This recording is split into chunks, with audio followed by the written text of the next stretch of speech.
আজকে আমার লজ্জা লাগতেছে। গত 5 আগস্টে যখন এই খুনি ফ্যাসিস্ট হাসিনা বাংলাদেশ থেকে বিতাড়িত হয়ে চলে যায়, আমরা মনে করেছি আগামী 20 বছরও বাংলাদেশে তাদের রাজনীতি করার কোনো সুযোগ থাকবে না। কিন্তু আমরা দেখেছি আমার ধারণা ভুল।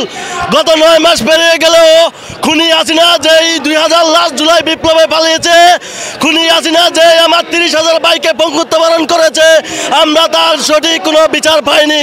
আমরা দেখেছি গত কিছুদিন আগে জুলাই বিপ্লবে শহীদ হওয়া শহীদ জসিমের মেয়ে গণধর্ষণ হয়েছে। আমরা দেখেছি ওই মেয়ে তার বিচার না পেয়ে সে আত্মহত্যা করেছে। আপনারা শুনে অবাক হবেন, জুলাই বিপ্লবে শহীদ হওয়া নোয়াখালীর শহীদ রিজভী তার ছোট ভাই যখন স্কুলে যায়, স্কুলে যাওয়ার পথে ছাত্রলীগের গ্যাং বাহিনী তাকে কুপিয়ে আহত করে সে ঢাকা মেডিকেল কলেজে ভর্তি হয়েছে। আপনারা তাও দেখেছেন গত 9 মাসেও এই বাংলাদেশ সরকারের ইন্টারিম গভর্নমেন্ট যার এই জুলাই বিপ্লবে কোনো অবদানে ছিল না, কিন্তু ছাত্র জনতা তাদের রক্ত, তাদের গ্রাম, তাদের শহীদি, তাদের 30,000 পঙ্গুত্ববরণের মাধ্যমে সে এই উপদেষ্টার পদে তাকে বসিয়েছে।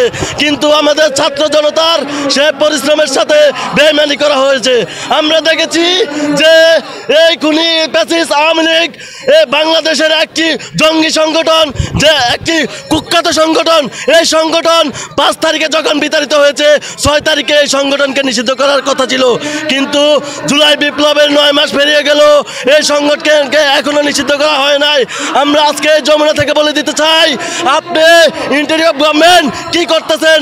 আপনি আগামী যতদিন লাগবে এই আওয়ামী লীগ সরকারকে নিষিদ্ধ সংগঠন হিসাবে যতক্ষণ না পর্যন্ত ব্যান করবেন, ততক্ষণ পর্যন্ত এই যমুনার আঙিনায় ছাত্র জনতার এবং অন্যান্য রাজনৈতিক স্বেচ্ছাসেবী সংগঠনের অবস্থান কর্মসূচি থাকবে ইনশাআল্লাহ।